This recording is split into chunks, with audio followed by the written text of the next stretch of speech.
Good day, ladies and gentlemen. I got another amazing guest on the RNG radio show, the one and only Monique Pearson. Now, before we get started, because I know y'all dying to hear more about it, let me hop into her bio real quick. So, Monique has started a travel consulting business back in 2020 while working full-time as an industrial specialist for the Defense Contract Management Agency.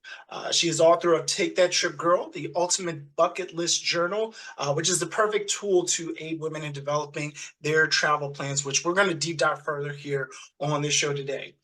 Since then, she has helped countless women to activate their travel goals, not begin, but activate it. So get started on it. SWOLE offers online training to help individuals expound upon their travel knowledge, as well as offering customized international travel adventures. SWOLE helps women overcome their fears and open themselves to see the world. Originally from upstate New York, Monique now lives in Lansdale, PA, where she runs her travel consulting business and her charity organization, Professionista.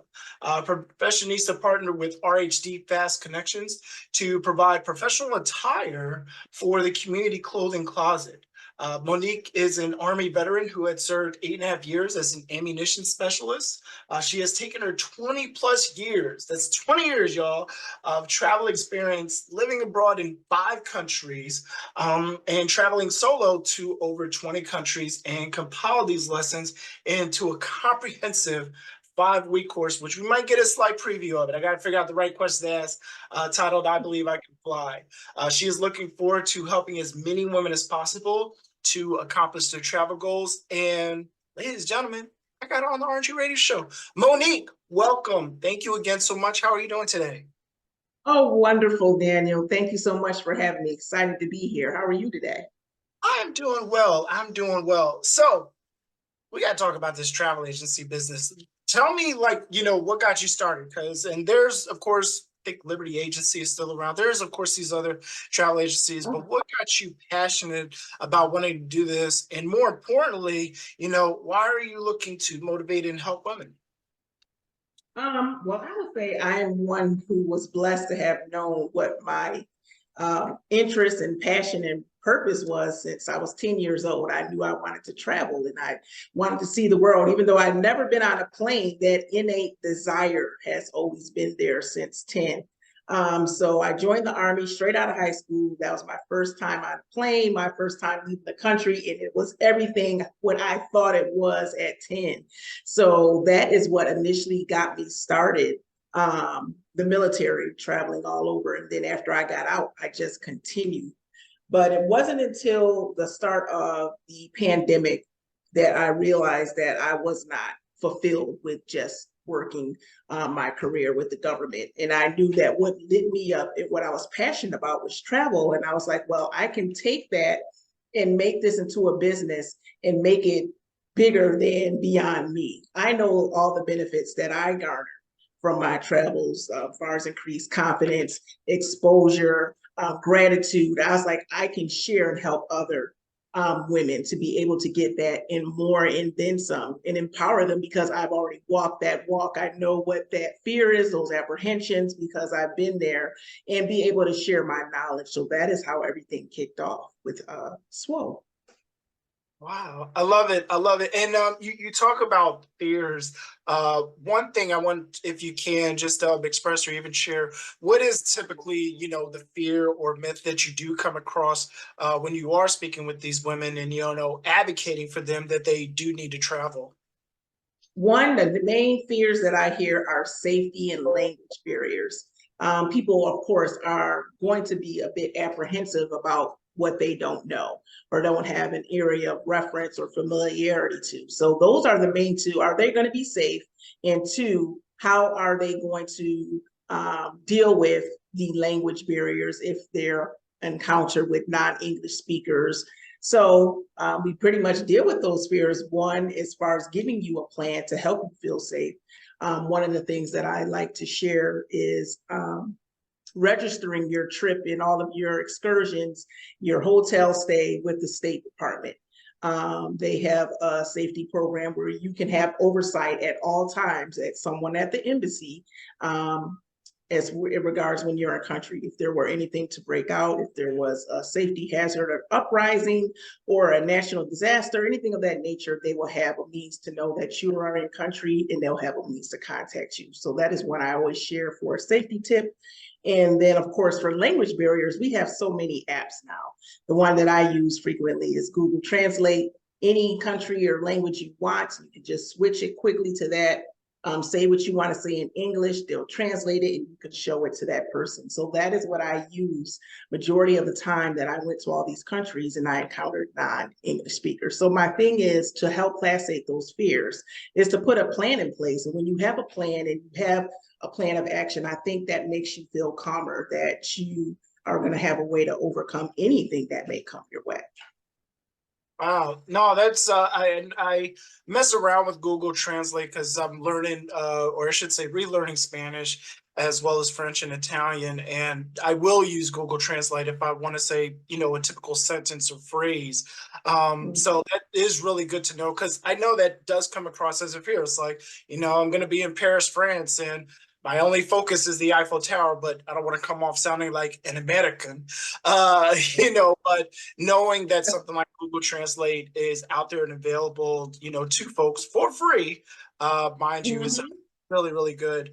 For your courses, how is it structured? Is it something where you're doing one-on-one with folks? Is it something online? Is there videos that they follow? Could you go over that overview? Yeah, so I Believe I Can Fly is a 5-week computer-based self-paced course. So typically there's 5 modules to it, and it's based for you to do 1 module a week. I have recorded and done pre-recorded videos. There's worksheets. There's handouts. I have tips such as budget tips. I have surveys or analyses to help you pick out compatible travel companions. That is another common problem as far as people feel that anyone is worthy of traveling with you. And I know the company you keep can either enhance or they can degrade your experience. So based off of that knowledge, I've given you like a guideline as to how to gauge whether or not you and this individual may be compatible. A budget template is provided to tell you how to plan for your trip, as far as what monies you need to set aside, how much time you need to set aside, as far as for what I particularly deal with international travel. As far as when it comes to flights, all the things that you need to consider when you're planning an international trip that may be a little bit outside the norm than you would for domestic travel. So those are just some of the things. And I'm also going into, which is more so important and kicking it off with, is your mindset.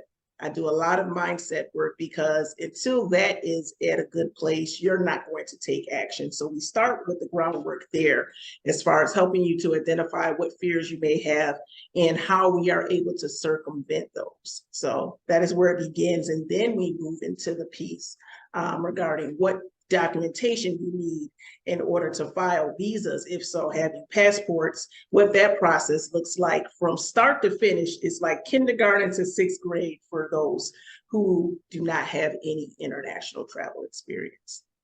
I love that. And mindset is huge as far as what I talk on the show, especially just with speaking with successful business owners such as yourself. As it pertains to mindset, if you could drop your first gem, if you will, what's one quote that you hold dear or even share with your clients and women that you do speak with? I was like, pretty much the main one is fear. The true definition of fear is false evidence appearing real. You are making up a scenario in your head on what the worst case scenario may be because you don't know how good it could be. So I would like to set the tone there as far as putting a slash across what you think it is, and let's go ahead and discuss what this could be for you. Let's go ahead and redirect our energy as to our thought process going into a new adventure as to the good, the positive, and if there is bad, how can we work on that? So I'm always pushing far as overcoming fear. I'm real heavy on that because that's applicable in any area of life, far as paralysis by analysis, where we continue to think about something so long and focus our energy on the negative that we do not make any moves or take any action. So that is something that I feel that can be used in any area of life that I like to work on. Oh, appreciate that so much because I think that's one thing that I've definitely learned, just, even being in the real estate industry, is that there's that relationship. But in order to establish the relationship with their client, you need to know where their head is at, what's currently going on. So, and if they're not able to answer that question, how can they even get in the mindset saying to themselves, like, hey, I see myself in Santorini, Greece in the next 6 months. But if you've already got that fear and then negative block coming up, you need to overcome that. So, and it's easy just as speaking it. I'll be in Santorini, Greece in the next 6 months, and now working with Monique to make that happen. So, with that, before we go any further during the interview, I want to know, how can folks get in contact with you, and where can they find out, follow you at on social media? Well, sure, they can reach me at my website. For one, it's www.soaringwolimits.com. I'm on Facebook under Monique Pearson, as well as SWOLE, Instagram as SWOLE, and LinkedIn under Monique Pearson. So feel free to connect with me. Look forward to it. Awesome. I love that. And I got to ask the ugly questions, and, because they come up, the layovers, possibly being stuck at the airport. How do you pretty much, and it kind of goes with the fear, how do you pretty much, talks about those potential cons? And, is there things such as like maybe pre-TSA that folks can, overcome, or is there any type of benefits, as far as navigating through that? Because I know even with me, my biggest fear is, like, I swear if we get longer than an hour layover, is going to be a problem. So how do you typically address that when you do speak with folks? Okay, good. Glad you asked that question.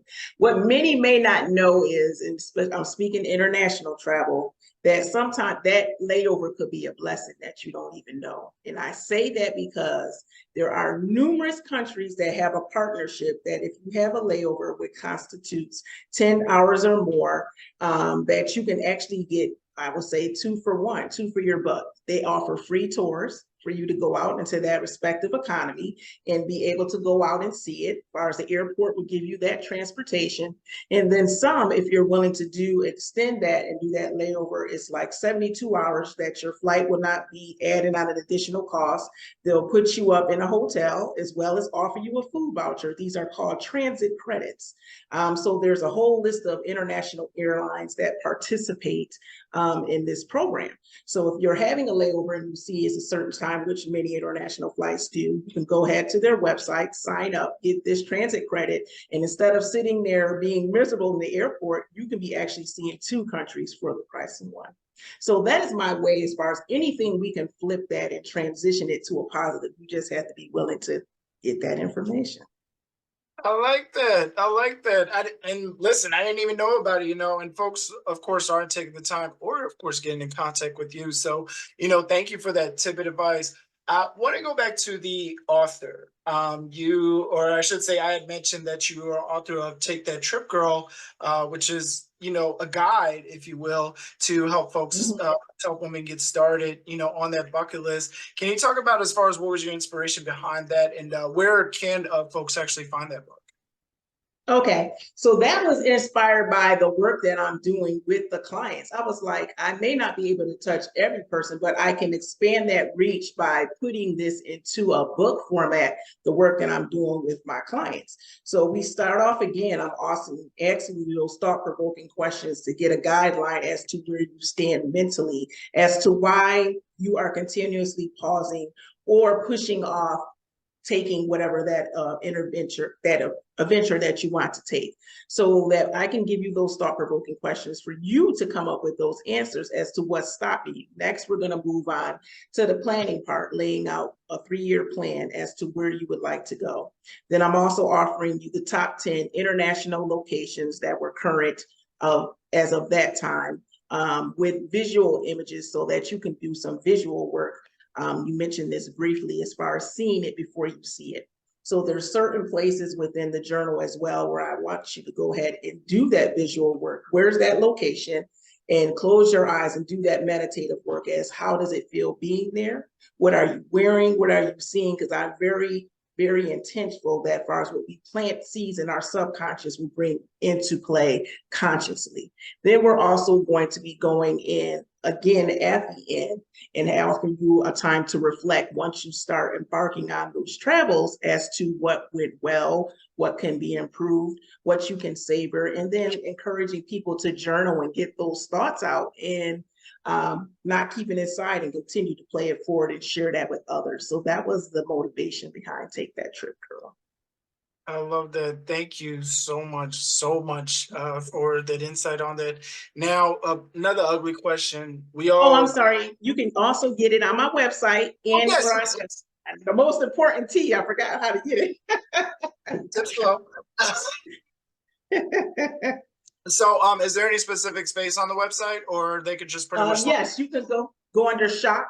You'll find the book there. You'll see all of our retreats there. And then one I would love to definitely expound upon that we have coming up in June of 2024 is a PTSD retreat for women who suffer from PTSD. We're definitely having an exclusive retreat just for them. June 7th through the 9th, 2024. We're currently accepting registration right now, as well as potential sponsorship. Great, awesome. Now the retreat, because thankfully, this podcast, because it's on YouTube and Spotify, it is reaching the globe. Can you let us know specifically as far as where this retreat will be at? Yes. So again, also you can find all of this information on my website, www.soaringwolimits.com. Under retreats, you'll see PTSD retreat. It's going to be June 7th through the 9th. 2024 in Chapin, South Carolina. We're going to have a licensed therapist who's going to be doing group sessions. We're going to have art healing and art therapy, who's also a counselor and will be doing artwork as a form to help the ladies work through their issues. We're going to have a certified health practitioner who's going to be doing sunrise yoga, meditation, homeopathic remedies, and we're going to have an on-site chef who will be curating and cooking all the meals. The home, it has its own lake, it has its own private like boating facilities, which the ladies are welcome to. It's in a rustic environment. It's going to be excellent. It's going to be R&R as well as therapeutical as well, as far as to help the ladies to try to transform PTSD into a positive way, not only affecting themselves, their families, but of course extending out to their communities. So I'm super excited and definitely trying to get the word out about that as well. Great, I love that. Now, just so folks know, if you're listening right now, definitely the information is in the link below, but more importantly, the website is the link below to check on updated information. The question that I did want to ask you, Monique, and it's the ugly question is, not everybody has their great days. They want to get away. They, are trying to find every single which way to make it happen, especially with families and such. What do you say to those that, have that busy lifestyle and they're like, girl, I got barely time to breathe right now. I can't do no trip. What do you say to those individuals? I was like, one, we only live once. There's no repeat on lives. And I truly believe that we firmly make time for what's important to us. And how can you continue to pour into your spouse, your children, your family, your job, if you're continuously emptying out your cup to the point where there's no overflow or excess on your saucer, which is what you're supposed to offer everyone else. So it's more than just a trip. It's an opportunity for you to refuel, to be at your highest so that you can continue to serve others as needed. I was like, there is no longer an opportunity for you to continue to put yourself on the back burner. I always say, give yourself permission to help yourself. And for me, it's a form of self-care. It doesn't have to be out of the country. You can do a staycation. That still counts. It's just the point that you're giving yourself an opportunity to reset, rebreathe, and regroup from the normal day hustle and bustle. Thank you. Thank you so much for that. And a lot of people sometimes be hating on the staycation, but like you said, it's just that moment to get away, moment to reset yourself so that you are a better family member. Because, Right. us do need that time away so we can reset ourselves, and get back to reality. So thank you so much for that. Because you yourself are a business owner, and for the most part, my audience are business owners, whether startup or have been around for quite some time. Can you talk on like, what to do during those ugly days. Somebody's not calling back. The presentation didn't go as well. My client was supposed to get back to me so they could put down their deposit, and they never did it yet. So during those ugly and unfortunately rainy days, how do you stay positive? How do you stay motivated in continuing on your craft? I would say it always comes back to your why. What is the passion that you started you on this journey? Your why has got to be strong enough that it's going to sustain you through those trials and tribulations that we know are going to come with business. And for those of us who are employees or started off as employees or maybe still being, we always have bad days at work. We don't walk away and quit from our jobs. So you can't build somebody else's empire and allow yours to fall as soon as there is trouble and tribulations. And also I would recommend connecting and having a business bestie. On those days that you are feeling down, right, that's the person who you go to who understands the struggles that comes with entrepreneurship, that will be able to pour into you and vice versa when they're in need. So those would be my recommendations that I would give to those who are starting this journey of entrepreneurship. Thank you so much, Monique. Before we wrap up here, I want to see if there's anything else that you'd like to share with folks before we get back into that wonderful plugin, as far as where folks can find you at online and get in contact with you. Yes, definitely. Feel free to reach out to me on social media on those platforms. I'm sure you'll put it in your message as well. And then I also will be sharing with you a link for your listeners, as far as for them to get the top 5 trips of a Travelista, sharing some of my nuggets that I share within my social media group. For those who may be interested, ladies, I have the Empowered Women Travel Group on Facebook. Feel free to reach out to me there. And for those who are looking for someone with my expertise to speak to your group, I'm also doing speaking engagements. So that's IamMoniquePearson.com as well. So I'm on social media. Definitely would love to connect with your listeners. And thank you again for having me on the platform. Absolutely, Monique. It was an honor and pleasure, and definitely looking forward, if you'll have me come back on the show to talk more about your success and growth. Yes, I would love to come back for sure. Awesome. Thank you for tuning in to the RNG Radio Show. Be sure to like and subscribe for more episodes and future content. If you'd like to learn more, visit us at DanielUmstead.com. Stay blessed, my fellow millionaires.